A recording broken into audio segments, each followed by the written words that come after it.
आरोग्यधाम या कार्यक्रमात स्वास्थ्य रक्षणासाठी आयुर्वेदिक जीवनशैली याविषयी डॉक्टर विवेक इनामदार यांची ऋचा गद्रे यांनी घेतलेली मुलाखत आज आपण ऐकणार आहोत.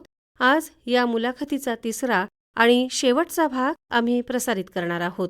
डॉक्टर, रोजच्या आहार सेवनाबाबत काही नियम आयुर्वेदामध्ये सांगितलेले आहेत का?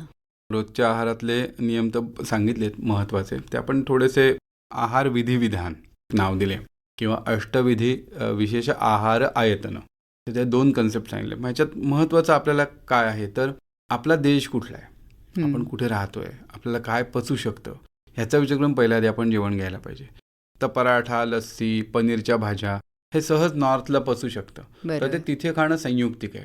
ॲज अगेन्स्ट केरळ साईडला तर भात आहे किंवा तिथे इडली आहे, मासे आहे, हे तिथे त्यांचं नॉर्मल हे आहे खाणं आहे. पण आपल्याकडे महाराष्ट्रात म्हणाल तर आपलं इथलं खाणं काय आहे, अगदी साधं. माझ्याकडे येणारे पेशंट सांगतात, डॉक्टर आम्ही वेस्टर्न घाट रिजनमध्ये राहतो, साताऱ्याला राहतो किंवा पुण्याला राहतो, आमच्याकडे आम्ही खूप ठेचा खातो, आम्हाला काही त्रास होत नाही. इथे त्याचा त्रास होतो रत्नागिरीमध्ये. मग आपल्याकडे विशेषतः कोकणामध्ये वापरताना ते लाल मिरची वापरली आहे, सुकी मिरची, त्यानंतर खोबरं भरपूर वापरलं जातं. एक म्हणजे तसं करायला पाहिजे की ह्या देशामध्ये काय चालतं हे एक बघायला हवं. दुसरं म्हणजे ऋतूनुसार. आम्ही गमतीने म्हणतो मिरची आहे ही फ्रीजमध्ये ठेवली म्हणून काही गार होत नाही, तिथे मूळ गुण उष्णच आहेत. पण ॲज अगेन दूध आहे, ते जरी गरम केलं तरी थंड झालं ते स्वतःचे गुण थंडच दाखवतं. तर हा एक विचार आपल्याला करायला पाहिजे. आणि नेक्स्ट म्हणजे तुमची आवड काय. मला आवडतच नाही एखादी गोष्ट पण मी ती बाय प्रेशर खातोय तर ते अपेक्षित नाही आहे. पण जर कधी तुम्ही पंक्तीत जेवला असाल तर सावकाश जेवा असं म्हणतात. सावकाश जेवाचे दोन अर्थ आहेत. एक म्हणजे हळूहळू आणि अवकाश. आपल्या पोटामध्ये पोटाचे 3 भाग करून एक भाग अन्नासाठी सॉलिड फूड, एक भाग द्रवासाठी लिक्विड फूड किंवा पाणी आणि एक भाग वायूसाठी हा रिकामा ठेवला तर तुम्हाला जे काही खाल्लेत ते चांगल्यापैकी पचेल. त्यामुळे सावकाश जेवाचा अर्थ या प्रकारात आपण घ्यायला हवा. तर हालचाली नाही झाल्या तर तेव्हा पडून राहतं आणि त्याचं पचन व्यवस्थितपणे होत नाही. अजून एक सांगितलं की षड्रसात्मक हवा. भोजनाच्या सुरुवातीला आपण जर सध्याच्या काळात तरी थंडीच्या दिवसांमध्ये म्हणतो की आल्याचे काप साधारण 4-5 काप आणि त्याला सैंधव लावून जर ते खाल्ले तर पचन खूप चांगलं सुरू होतं जेवायच्या आधी सुरुवातीला. आणि मग मधुर, पहिलं गोड, आम्ल, लवण, कटू, तिक्त, कषाय हे सर्वात शेवटी असा त्यांनी क्रम सांगितलाय. पण त्या क्रमाचं आत्ता आपण उलटं करतो. आपण स्वीट डिश सर्वात शेवटी खातो की जी पचायला सगळ्यात जड आहे. कारण सुरुवातीला आपली जी अग्नी आहे हा प्रचंड असतो की आपण ते चांगल्यापैकी खाऊ शकू अशी स्थिती असते. मला वाटतं की त्याचा आपण विचार करायला हवा. आणि अजून एक म्हणजे कायम उष्ण आहार घेणं गरजेचं आहे. ताजं केलेली पोळी भाजी, ताजा भात असेल तर तो गरम खाणं अपेक्षित आहे, उष्ण खाणं अपेक्षित आहे, गरमागरम ज्याला आपण म्हणू. तर विशेष म्हणजे आता आपल्याकडे जेव्हा लग्न असतात त्यावेळेला भात उसपला जातो, मोठ्या पातेल्यात उघड्यावर केला जातो आणि तो वाढला जातो. तर तो भरपूर खाल्ला तरी पचतो पटकन. बऱ्याच जणांना प्रश्न असतो पण कुकरमधला पचत नाही. तर त्याची पद्धत आहे करण्याची, त्याच्यानुसार त्याचे गुण बदलत जातात. तसं थोडंसं आपण तोही विचार करायला हवा. आणि भरभरीत अन्न, बऱ्याचदा क्रॅश डाएट म्हणून कोरडंच खाल्लं जातं, ते अपेक्षित नाही आहे. थोडं स्निग्धता पाहिजे. साजूक तूप, तिळाचं तेल असेल किंवा शेंगदाणा तेल असेल तर फोडणी ही योग्य प्रकारे दिले जाणं अपेक्षित आहे. कारण पूर्ण कोरडं खाल्लं तर आतड्याला कोरडेपणाची शक्यता असते. वनस्पती तूप आणि रिफाईंड तेल मात्र आम्ही नक्की म्हणतो की ते तुम्ही वापरू नका. बाकी तुम्ही साजूक तूप वापरलं तरी एखाद वेळेस हरकत नाही. काही छोट्या छोट्या गोष्टी अगदी शॉर्टमध्ये त्यांनी सांगितलं. त्याच्यामध्ये अहसन, अजल्पम म्हणजे बडबड करत करत हसत हसत जेवू नका. त्याला एक यज्ञासारखं तुम्ही उपमा दिले तर यज्ञाप्रमाणे तुम्ही हवन करताय जसं की पोटाच्या अग्नीत, असं तुम्ही त्याला जेवा. त्याबद्दल तुमची जाणीव ठेवा की ते आपण मोठं काम करतोय. तसंच मन लावून जेवा. मोबाईल हातात किंवा टी व्ही समोर आहे तर मन लावून जेवलं नाही तर अन्नावर तुमची वासना राहत नाही आणि ते मनाला त्याचा स्वाद कळणं जे आहे, मनासाठी खातो आपण, मनाला चवीला आवडेल तेच आपण खातो. तर ते त्यासाठी आहे. इव्हन जे आपण वापरणाऱ्या वस्तू आहेत, हॉटेलमध्ये गेल्यावरती स्वच्छ अगदी पांढरी प्लेट असते काचेची, त्यात खावंसं पण वाटतं. पण तेच घरात आपण कुठल्याही छोट्याशा भांड्यात घेऊन ते खायला बसतो तर ते एक अपेक्षित नाही आहे. चांगली जागा, चांगली तयारी करून बसा. इष्टोपकरणे, सगळी उपकरणं घेऊन तुम्ही बसा आणि मगच तुम्ही जेवा असं म्हटलंय. त्याच्यामध्ये गडबडीने खाल्लं जातं. हल्ली आम्ही बघतो की उभ्या उभ्या ते हॉटेलच्या इथे उभं राहून पटपट खाऊन पटपट जाणं, तर ते एक टाळलं पाहिजे. मला वाटतं की त्याच्यामुळे असं होतं की अन्न आधी चांगलं चावलं जात नाही आणि आतमध्ये ते जाताना पण व्यवस्थितरित्या त्याचं पचन होत नाही. ह्याच्या उलटे काही जण आहेत की अगदी हळू 2 तास झाला तरी जेवत असतात. तर तेही अपेक्षित नाहीये आणि आधीचं जेवण पचल्यानंतरच पुढचं जेवण. तर आयुर्वेद सांगितलं की वेगोत्सर्गो म्हणजे लघवी संडास छान होणं, उद्गार म्हणजे ढेकर, त्याची शुद्ध उद्गार शुद्धी आणि उत्साह आहे मला आणि जर अंगाला हलकेपणा आहे, तहान भूक आहे तरच पुढचं अन्न सेवन करा असं सांगितलंय. मगाशी बोलता बोलता आपण म्हटलं की फळं आणि दूध एकत्र घेऊ नये, म्हणजे ते विरुद्ध आहार असं आयुर्वेदामध्ये म्हटलं जातं. तर हा विरुद्ध आहार म्हणजे नेमकं काय आहे? विरुद्ध आहार म्हणजे शब्दशः विरुद्ध असा त्याचा अर्थ न घेता त्याच्या काही गोष्टी समजून घ्यायला हव्यात. कारण काही जणांना ना विरुद्ध आहार जरी घेतला म्हणजे त्याचे जे प्रकार सांगितलेत की त्यांची जी ताकद आहे, ज्याला वीर्य म्हणतो, शक्ती त्याची, ती विरुद्ध असलेले काही पदार्थ आहेत. जसं की दूध आणि मासे. दूध आणि मासे एकत्र खाऊ नका सांगितलंय. दूध आणि मीठ एकत्र खाऊ नका. बरेच जणांना दूध मीठ भाकरी किंवा दूध मीठ भात खात असतात. तर मीठ हे उष्ण आहे आणि दूध हे थंड वीर्याचं आहे, ते शक्यतो टाळावं. त्याच्याच बरोबर मात्रा समान ठेवून खाऊ नये. तूप आणि मध हे समान मात्रेत अलाउड नाही आहे, कारण त्याने ते अजीर्ण होतं. तसंच संस्कार विरुद्ध एक प्रकार आहे, म्हणजे मध गरम करून खाऊ नये, दही गरम करून खाऊ नये. मध गरम करून म्हणजे ते गरम पाण्यात मध टाकून लोक पिणारे भरपूर दिसतात. मग लोक म्हणतात की हे मग काय होतं असं केलं तर आम्ही असं म्हणतो की ज्याची ताकद चांगली आहे ते पचवायची, तो पचवू पण शकेल कदाचित, पण हे कंटिन्यू असं होत राहिलं तर आम्ही त्याला म्हणतो त्याच्या शरीरात त्याचं रूपांतरण विषद्रव्यांमध्ये होऊन त्यांना मुख्यतः आम्ही बघतोय की त्वचा विकार किंवा रक्ताचे विकार खूप कॉमनली दिसतात. तर जसं की आता ह्याची उदाहरणच बघाल तर हल्ली अननस मिल्कशेक पण मिळतो, म्हणजे जो वास्तविक पूर्णपणे विरुद्ध आहेत दोन्ही, त्याची चव बघाल तरी नुसतं. त्यानंतर पनीरमध्ये वापरले तिखट पदार्थ असतील किंवा अगदीच विचित्र म्हणजे मेथी मटर मलाई असे जे काही प्रकार आहेत तर आपण थोडं याचा विचार करायला हवा असं मला वाटतं. दही खाण्याबाबत काय सांगता येईल? त्याचे काही असे नियम आहेत का? हो, दही खाण्याबद्दल आयुर्वेदिक लोक बरेच जण नाही म्हणतात. पहिल्या आधी दही म्हटलं की नाही. याचं कारण असं आहे की पचायला जड, जरी स्पर्शाला थंड असलं तरी स्वभावाने उष्ण आहे. तर तसंच दही आणि ताक ह्याच्यामध्ये दही हे जे आहे हे पचायला जड आहे, पित्त कफ वाढवणार आहे आणि सूज निर्माण करणं शरीरामध्ये. तर या दृष्टिकोनातनं आम्लपित्त असेल, त्वचा विकार असेल, केसांचे विकार वाढू शकतात. मग दही खायचं कसं तर रात्रीच्या वेळी शक्यतो टाळायचं. वसंत ऋतू, शरद ऋतू आणि ग्रीष्म ऋतू हे त्याचे कॉन्ट्राइंडिकेटेड ऋतू आहेत. मी आता शरद गेला, आता ग्रीष्म येईल काही दिवसांनी, तर तेव्हा ते टाळलं पाहिजे. आणि गरम करून नाही खायचं, कारण हल्ली बऱ्याचदा पंजाबी भाज्यांमध्ये मॅरिनेशनसाठी दही वापरलं जातं. तर शक्यतो तसं न करता खाल्लेलं उत्तम. आणि रोज नाही खायचं आणि अधमुरं नाही खायचं. अधमुरं म्हणजे अगदी गोड लागतं सर, छान लागतं, पण त्याला मंदक म्हटलंय, तर ते अजून अग्नी मंद करतं, ते टाळणं अपेक्षित आहे. खायचंच असेल तर खडी साखरेसोबत असेल किंवा पथ्यकर भात, दही मुगाचं वरण असेल तर यासोबत ते तुम्ही खाऊ शकता. आता मगाशी आपण जेवण कसं जेवलं पाहिजे, किती जेवलं पाहिजे हे बघितलं, पण आपल्या रोजच्या जेवणामध्ये नेमकं काय असलं पाहिजे? त्याला आयुर्वेदात नित्यसेवनीय पदार्थ अशी एक कन्सेप्ट आहे. त्याच्यातली मुख्य समजून घ्यायचं झालं तर धान्य जे आहेत ते 1 वर्ष जुनी आपण वापरणं गरजेचं आहे. त्यांचं केमिकली स्टेबल असतात आत्ताच्या भाषेत, वीर्य स्थिर झालेलं असतं आणि पचायला हलकी असतात, तर ती आपण वापरायला पाहिजे. जसं ज्वारी असेल, त्याच्यानंतर नाचणी असेल, तांदूळ असेल, बाजरी असेल, ती वापरू शकतो. फक्त बाजरी उष्ण वृक्ष आहे, तर हिवाळ्यामध्ये आपण संक्रांतीला बघा त्याच्यावर भरपूर तीळ लावतो एकतर आणि त्याला लोण्याचा गोळा घेतो सोबत, तर ती तशी घेणं अपेक्षित आहे. आणि तांदूळांमध्ये पण लाल तांदूळ, अनपॉलिश तांदूळ शक्यतो घ्यावे किंवा मग बासमती जे जुने आहेत ते अपेक्षित आहेत.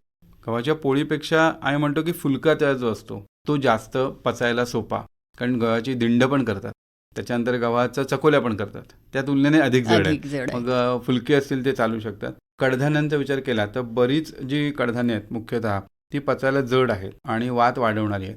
त्यामुळे आपण बघू तर कॉमनली कडधान्यांच्या उसळींना कट असतो, तर्री असते, तर ते तेल वातशामक म्हणून वापरले आणि चांगली मजबूत फोडणी असली पाहिजे त्याला, तर ती वापरणं अधिक चांगलं.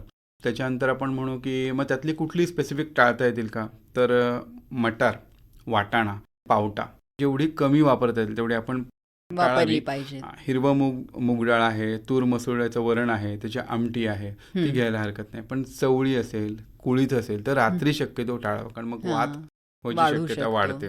ह्याच्यातला महत्त्वाचा विषय राहिला की ज्या भाज्या आहेत हं. तर हवाबंद भाज्या तर आयुर्वेदात कधी सांगितल्या नाही. सुकवलेल्या भाज्या शक्यतो टाळाव्यात. पण मेथी, कारलं आठवड्यातनं एखाद दुसऱ्या वेळेला तरी हवं आपल्याकडे. ज्या कॉमन भाज्या ज्यांना कधीही वापरा असं म्हटलंय तर त्या वेलीवरच्या भाज्या शक्यतो. हं. मग त्याच्यामध्ये पडवळ आलं, दोडके आले, दुधी भोपळा आला, कोहाळा आला, हे आपण वापरू शकतो. इतर भाज्यांमध्ये फ्लॉवर आलं, भेंडी वापरू शकताय. पालेभाज्या मात्र असं म्हटलंय की फार वापरू नयेत आहारामध्ये, रोजच्या रोज अगदी.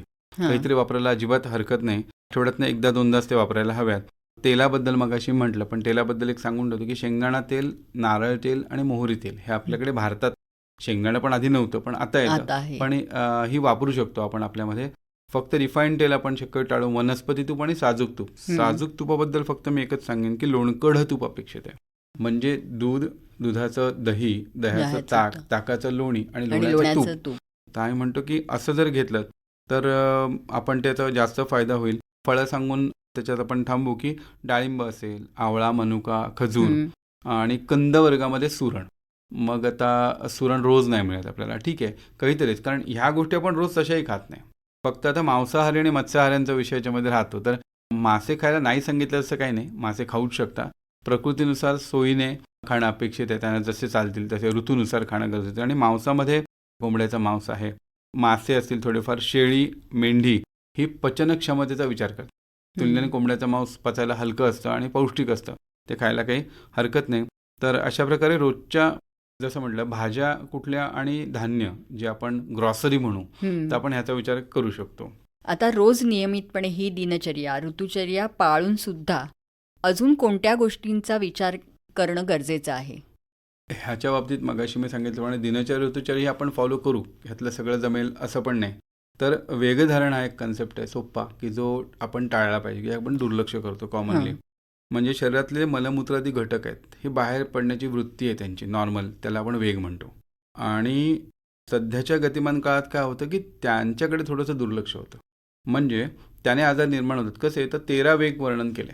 13 वेगांमधला अधोवात, संडासच्या मार्गे निघणारा वाद, ज्याला फार्टिंग म्हणू आपण. त्याच्यानंतर मल म्हणजे ॲक्च्युअली संडास होणं, मूत्र, शिंक, तहान, भूक, झोप, खोकला, आयासाने म्हणजे श्रमाने लागलाय श्वास, धावत आलाय असं करतो आणि थांबवणं त्याला, हे अपेक्षित नाही आहे. जांभई, डोळ्यातनं येणारे अश्रू, उलटी आणि शुक्र, हे जे 13 वेग आहेत तर हे तुम्ही थांबवू नका. मग ते थांबवलं तर काय होईल, प्रत्येकाचं दिले त्यांनी, की समजा शौच थांबवलं, तुम्ही अडवलंत शक्य असताना, ठीक आहे, ज्यांच्या आता आम्ही विशेषतः बघतो की ज्यांना टॉयलेटला जाता येत नाही, लघवीला जाता येत नाही, काही कारण, काही स्त्रियांनाही जाता येत नाही, त्यांच्यात तसे आजार दिसतात, तर ते शक्यतो टाळलं गेलं पाहिजे. तर त्यात बघितलं तर उदाहरण दिले, शौच थांबवलं तर डोकं दुखणं, पोट दुखणं, पोटामध्ये गोळे येणं इत्यादी आजार दिसतात. तसंच फार्टिंग धारण केलं, अधोवात जर टाळत राहिलं सारखं, तर पोट दुखणं, त्याच्यानंतर मलमूत्र विसर्जन योग्य प्रकारे न होणं, हृदरोगापर्यंत हे जाऊ शकतं. तिसरं, मूत्रवेग थांबवल्यासारखा, लघवीला होते पण मी थांबवून ठेवलं, तर मग मूत्राशमरी असेल, पोटाच्या खालच्या भागात दुखणं असेल, तर हे होऊ शकतं. तर आपण याचा विचार जर केला तर डॉक्टरकडनं आपल्या माहिती घेऊन ते आपण कसे टाळू शकू ह्याचा आपण ठरवायला पाहिजे. आता या सगळ्या आचरणासोबतच स्वास्थ्य टिकवण्यासाठी आणखी एक विचार आयुर्वेदात सांगितला आहे, तो म्हणजे रसायन. आता हे रसायन म्हणजे नेमकं काय आहे? रसायन म्हणजे मुख्यतः सांगायचं झालं तर जे आपलं वृद्धत्व आहे आणि आजार यांना दूर ठेवतं ते रसायन. शरीरातले जे धातू आहेत त्यांची पुष्टी करतं, त्यांना टिकवून ठेवतं. लॉन्जिटिव्हिटी आपण आताच्या काळात म्हणू की त्याला आपण रसायन म्हणू शकू. मग ती टिकवायची कशी, याच्यासाठी आयुर्वेदामध्ये खूप चांगल्या प्रकारे वर्णन आले. 2 प्रकारे सांगितले, एक औषधी द्रव्याद्वारे केले जाणारं रसायन आणि दुसरं म्हणजे सद्वृत्त म्हणजे आचार रसायन. म्हणजे आपल्या आचरणातनं ते कसे फायदे मिळू शकतील, तर कसं वागावं, तर तेही त्यात दिलेलं आहे. तर त्यातलं जे औषधद्रव्य सेवन आहे त्याच्यामध्ये अगदी विस्तृत वर्णन आहे. वेगवेगळे कल्प आहेत, वेगवेगळे औषधं सांगितलेत घेण्यासाठी. त्याच्यामध्ये गुळवेलीसारखे द्रव्य आहेत, आवळा आहे, त्याच्यानंतर ज्येष्ठमध आहे, भरपूर द्रव्य सांगितले. पण त्यातली त्यात आपण जर समजून घेतलं रोजच्या रोज सहज सुंदर सोपं करण्यासाठी, तर च्यवनप्राश सगळ्यांना माहिती आहे. तर आपण फक्त असं करू नये की अंडा च्यवनप्राशने खायला सुरुवात केली, तर त्याच्याऐवजी च्यवनप्राश सारखी औषधं आहेत की जी तुम्हाला टिकवून ठेवतात आयुष्य तुमचं. तर तीच आपण सांगतो, अजीर्ण सकाळी झालेलं नसताना उपाशीपोटीची पावती चांगली आलेली असताना हम्म. 1 चमचा च्यवनप्राश तुम्ही रोज खाणं 1 ते 2 चमचे तुमच्या अग्नीनुसार अपेक्षित आहे. त्यात जो आवळा आहे हा शरीर टिकवून धरणारा म्हणून सांगितलंय. आणि ज्यांना असं वाटतंय की आम्हाला अजून सोपं स्वस्त साधं काहीतरी सांगा, तर त्रिफळा रसायन आम्ही ज्याला म्हणतो, हिरडा बेहडा आवळा समान प्रमाणात वजनी आणि त्याच्यामध्ये मध आणि तूप असमान प्रमाणात, हे जर एकत्र करून रोज रात्री सेवन केलं तर ते तुम्हाला रसायनाचे सगळे गुण देतं. म्हणजे तुमचं शरीर टिकवून ठेवण्यासाठी आणि तुम्हाला रोगप्रतिकारक शक्ती देण्यासाठी रसायनाचा वापर केला जातो. आचार रसायनामध्ये ना हे जे नियम सांगितलेत त्यांनी असं म्हटलंय की रसायन औषधं सेवन करताना त्याचे फळ मिळण्यासाठी हे आपण वापरावं, म्हणजे जेणेकरून त्याचं मानसिक आरोग्य पण चांगलं राहील. अगदी सोपे आणि साधे आहेत की किती आहेत सोपे, तर प्रत्येक व्यक्तीने इतरांना आनंद द्यायचा प्रयत्न केला पाहिजे. मग तो शेजारी पाजारी असेल ते सुसंवाद पाहिजे, शत्रूपासून दूर राहायला सांगितलंय. शारीरिक मानसिक पापकर्म असतील, चोरी, खोटं बोलणं, ईर्ष्या, उद्धटपणा, वाईट विचार यापासून दूर राहायला पाहिजे. वडीलधाऱ्यांना आदर केला पाहिजे. हे आपलं खूप सोपं वाटतंय. मग अगदी साध्या गोष्टी आहेत ना या. त्याच्यानंतर योग्य वेळेला झोप घेणं, योग्य वेळेला जागं होणं, मग असे म्हटल्याप्रमाणे. तर वाईट सवयी, व्यसनं आहेत त्याच्यापासून लांब राहणं, सत्य बोलणं, आपलं नम्र बोलणं असावं. Gratitude is the best attitude असं आपण गमतीने म्हणतो. तर स्वतःच्या जबाबदारीचं मूल्यांकन, मी काय करतोय दिवसभरात आणि त्याचा विचार करून वागायला पाहिजे. त्यांनी तेव्हा वर्णन केले की देवावर विश्वास ठेवावा, पण मी म्हणतो की कुठली तरी एक श्रद्धा ठेवून आपण कुठलंही काम करणं अपेक्षित आहे. समाजकंटकांशी मैत्री टाळावी, त्याच्यानंतर इतरांच्या चुका माफ करून त्यांना सुधारण्याची संधी द्यावी, मार्गदर्शन करावं, दान करावं, अहंकार टाळावा आणि अतिश्रम आणि अतिसाहस टाळावं. मग हे सगळं जे सांगितलेलं आहे तर हे कुठेतरी मनाला ताकद देणारं, कारण मी खोटंच बोललो नाहीये तर मी खूप मनाने स्ट्रॉंग असतो. अशा बऱ्याच गोष्टी आहेत तर ह्याच्यात वर्णन केले आहेत. या सगळ्या गोष्टी आहेतच, पण ऋतूनुसार स्वास्थ्य टिकवण्यासाठी पंचकर्म जे आहे ते नेमकं काय केलं पाहिजे? पंचकर्माच्या उपचारांबद्दल लोकांना फार इंटरेस्ट असतो, म्हणजे आले की ते पॅकेज या स्वरूपात मागितलं जातं. तर 2 प्रकारची पंचकर्म आयुर्वेदात येतात, म्हणजे एक आजारी पडल्यानंतर करायचं आणि एक आजारी पडू नये म्हणून करायचं. तर आमचं असं म्हणणं असं की आजारी पडू नये म्हणून जे पॅकेज आहे ते तुम्ही चॉईस करा, कारण ते तुमच्या चॉईसने मिळतं. तर असं सांगितलंय की ऋतूंचे जे बदल आहेत त्या बदलाला कोपअप करण्यासाठी त्या ऋतूत ते पंचकर्म करणं हे उपयुक्त आहे. जसं शरद ऋतूमध्ये पित्ताचा प्रकोप होतो, पित्ताचे आजार भरपूर दिसतात. नागिण असेल किंवा आम्लपित्त असेल, शीतपित्त असेल, तर ह्या त्वचेचे किंवा रक्ताचे पित्ताचे आजार टाळण्यासाठी ह्या काळात जे वाढलेलं पित्त आहे ते जुलाबाद्वारे काढून टाकणं म्हणजे विरेचन. तर हे विरेचन तुम्ही तुमच्या वैद्यांकडे जाऊन करू शकता. त्याच्याबरोबर जसं वसंत ऋतू आहे त्या वसंत ऋतूमध्ये कफाचा काळ आहे, हा कफाचे आजार तुलनेने जास्त असतात. सर्दी, खोकला, डबडबणं, छाती, न्यूमोनिया, कोविडची पण तीव्रता ह्या काळात जास्त होती. तर ह्या काळात कफाचं वमन हे पंचकर्म, कफाला उलटी वाटे काढून टाकणं हे रेकमेंड केलंय. आणि ॲट द सेम टाइम जो वर्षा ऋतू येतो त्याला खूप थंडी पडायला लागते 1 जुलैच्या आसपास, आणि मग अंगात जो भिनलेला वात आहे गावठी भाषेत तर तो काढण्यासाठी किंवा त्याला जिंकण्यासाठी बस्ती हा प्रकार आहे की गुदवाटे काढे विशिष्ट प्रकारचे किंवा तेलं हे आत सोडणं, ह्याला आपण बस्ती म्हणतो. ते वातशामक काढे असतात आणि त्याचा उपयोग अत्यंत छान होतो. फक्त यात मी सांगेन की बस्ती हा उपक्रम वार्षिक जरी असला तर त्यात एक मात्रा बस्ती नावाचा एक प्रकार आहे की जो दैनंदिन सांगितला आहे रोज करण्यासाठी. तर ज्यांना वाताचे जुनाट आजार आहेत तर त्याने आपल्या डॉक्टरांकडनं त्याची माहिती घ्या आणि मात्रा बस्ती ही तुम्ही दररोज घेऊ शकता. जसं नसते दररोज घेता येतं आपल्याला पंचकर्मातलं प्रकार, तसं हे एक आहे. पण विरेचन म्हणा किंवा इतर जी पंचकर्मातले प्रकार आहेत हे रोज घेण्यासारखे नाही आहेत, पण प्रतिमर्शन नस्य आणि मात्रा बस्ती हे आपण रोज घेऊ शकतो. दोन्हीकडे ती टिक मार्क आहेत तिला. आणि रक्तमोक्षण हा एक प्रकार राहतो की तो शरद ऋतूच, म्हणजे जसं आपण अंगातलं पित्त पोटाद्वारे जुलाबातनं काढतो तर रक्तात जे दोष आहेत, इसब असेल, लोकांना बरेच त्वचाविकार असतात, तर आम्ही म्हणतो की ते रक्तातले जे राहिलेले दोष आहेत तर अग्रे स्त्रवती प्रदृष्ट, जे खराब रक्त ते आधी निघून जातं, आधी बाहेर पडतं. तर ते काढण्यासाठी आपण रक्तमोक्षण हे त्या काळात सांगतो. मग विरेचनानंतर रक्तमोक्षण करणं गरजेचं आहे. तर हे पंचकर्माचा जर विचार केला तर डॉक्टरांकडे नेहमी तुम्ही असं विचारा की ह्या ऋतूत मी काय करणं योग्य आहे. आजारी पडल्यानंतर करायची कर्मांमध्ये एक होतं की ती आपण हवी तशी करू शकतो. म्हणजे आता तो ऋतू नाहीये आणि तुम्हाला तो आजार आहे, हां. तर ते करावंच लागतं. करावंच मग आपण लागतं. पथ्य बरोबर पाणी आहे. करून वातावरण बदल करून करू. पण जी रोज करण्यासारखी म्हटलं त्याची तरी लोकांनी माहिती घ्यावी असं अपेक्षित आहे. डॉक्टर, सर्वंकष स्वास्थ्य म्हणजे काय म्हणता येईल? आपण आता एवढी सगळी चर्चा केली तर सुश्रुत संहितेचे जे कर्ते आहेत आयुर्वेदातले, त्यांनी स्वास्थ्याची व्याख्या सांगितली होती की ज्याचे तीनही दोष, त्रिदोष, वातपित्त कफ, 7 धातू, रस रक्त मांस मेद अस्थि मज्ज शुक्र, त्याचं मलमूत्र, ह्या सगळ्यांच्या बरोबर आत्मा, इंद्रिय आणि मन हे संतुलित आहे, समतुलित आहे, बरोबर. त्याला तुम्ही स्वस्थ म्हणा. ही व्याख्या त्यांनी खूप आधी सांगून ठेवली. आणि आत्ता जागतिक आरोग्य संघटना जी आहे त्यांनी जी व्याख्या उद्धृत केली तर बघा ती किती चपखल आहे याच्याबरोबर जाणारी. Health is a state of complete physical, mental and social wellbeing and not merely the absence of disease or infirmity. म्हणजे आरोग्य ही संपूर्ण शारीरिक, मानसिक आणि सामाजिक दृष्टीने चांगलं असण्याची स्थिती आहे. आणि स्वास्थ्य म्हणजे केवळ रोग किंवा अशक्तपणा नसणे असं नाही. म्हणजे माझे रिपोर्ट खूप चांगले आहेत, मी बाकी सगळं खूप छान आहे, पण मी स्वस्थ नाही आहे. आणि नेहमी असा विचार करणं गरजेचं आहे की शारीरिकच नव्हे तर मानसिक आरोग्याचा विचार पण त्याच्यामध्ये आयुर्वेदात जसा केलाय तो करणं गरजेचं आहे. आणि मगाशी आपण ते रसायन बघताना आचार रसायन बघितलं, यात सामाजिक पण जो भाग आहे तो आलेला आहे.